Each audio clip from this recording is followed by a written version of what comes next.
in Wish. So if you've heard us read all of this all the way through, awesome. And after I'm done reading today, you would want to go and take an AR test because this book is worth a lot of points. All right? So here it is, chapter 31. When I got back, Gus was home from work, sitting in a lawn chair, dunking turnip greens in a bucket of water. "Hey there, Button Bean," he called out when he saw me. Wishbone slipped up some of that sandy turnip green water, and me and Gus laughed.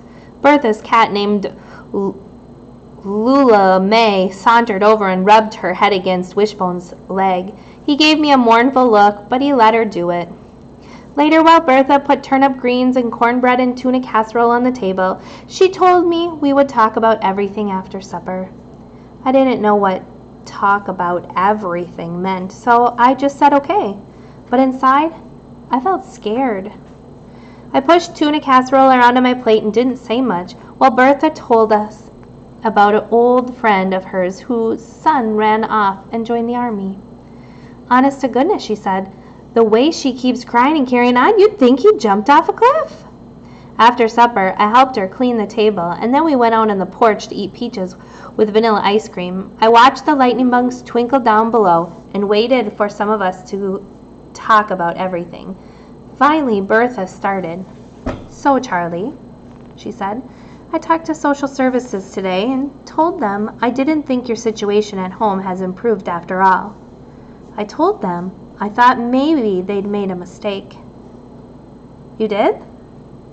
"I did." Then she told me how they agreed to check on things. She repeated some of those social services kind of words like reevaluate and stable environment. "They promised they would get back to me in a few days," Bertha said. Well, let me tell you, those days felt like a few years to me. Worry followed me every minute, making my insides flip around and my heart beat like crazy. Howard kept saying, "Trust me, you're not going back to Raleigh." But when I asked him how he knew that, he said, "I can't tell you, just trust me." I wanted to trust him more than anything, but that ball of worry in my stomach just wouldn't go away. And then, of course, laying in bed with Wishbone snoring beside me, I couldn't stop thinking about how wrong I'd been about everything here in Kobe. How I hadn't seen all the good things Jackie saw right away. And then I found myself wanting to be more like Jackie again, and Howard too. Both of them always see the good in things. I put my head on Wishbone's warm side and made a promise to myself right there in the little room of mine.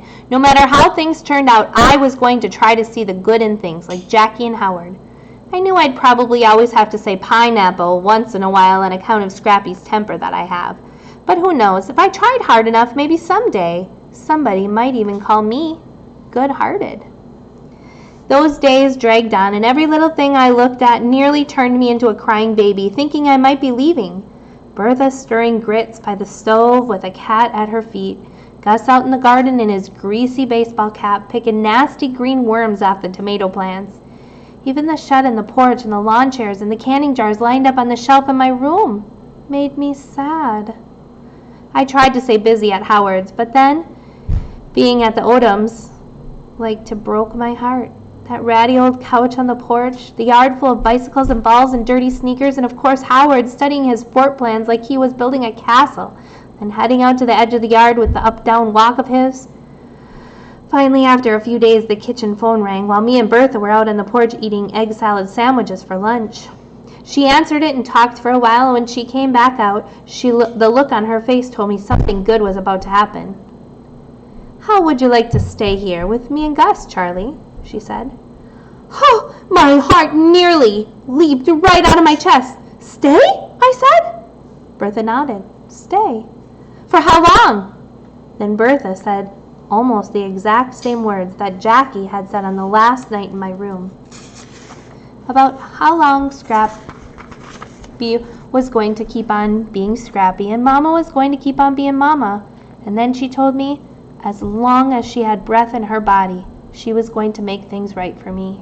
I wanted to jump up and down and plop my fist and let out a cheer that would echo across the valley below us. I wanted to spread out my arms like wings and fly right off the porch and out over the treetops and into the clouds. I wanted to dance with Wishbone and then race down to Howard's to tell him this news.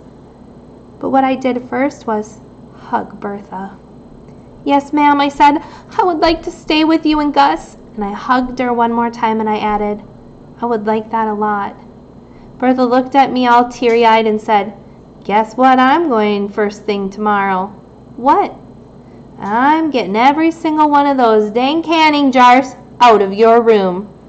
We laughed and I asked if I could go tell Howard the news. So me and Wishbone raced down to the Odoms and up the porch steps. I banged on the screen door hollering, "Guess what, y'all?"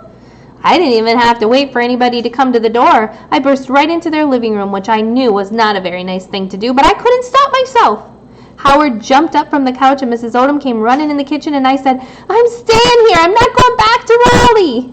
Mrs. Odom hugged me and told me that was the best news ever.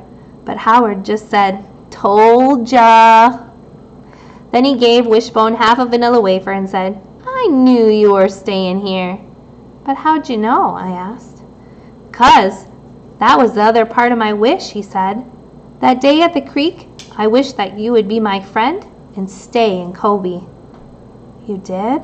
He nodded. "Yep, and since the part about being my friend came true, I knew the other part would too. But I just couldn't tell you 'cause of the rule. You know that you can't tell your wish to anybody, or it won't come true." Well, didn't that beat all? Howard wishing making a wish like that. On my way home, I thought about how I'd made my wish so many times and it hadn't come true, and there was Howard, getting his wish on his very first try. Still, my heart felt light as a feather as I turned up the gravel dirt driveway towards Gus and Bertha's. That night after supper, we sat on the porch and ate blackberry cobbler and listened to Bertha's stories. "And then," she said, "one time we ran out of gas in the middle of nowhere with 3 cats in the car. Remember that, Gus?" He nodded and said, "Yep." Then Bertha let out a big, contented sigh and said, "I never in my wildest dreams would have thought we'd have a family like this. Would you, Gus?" "A family like this? Is that what she said?" She said that! A family. A real family. A family that cared about me and called me Butterbean, and was going to take the canning jars out of my room first thing tomorrow. A family that wasn't broken. A family that I'd been wishing for all those times. I could hardly wait till Sunday when I could find out my flower in the garden of blessings and write my family on it. Suddenly Bertha called out, "Star! First star! Everybody make a wish." I looked up at that star twinkling over the mountains, but instead of wishing, I just closed my eyes and breathed in the piney air. My wish had finally come true. The end. I hope you enjoyed the book, and remember to take the AR test.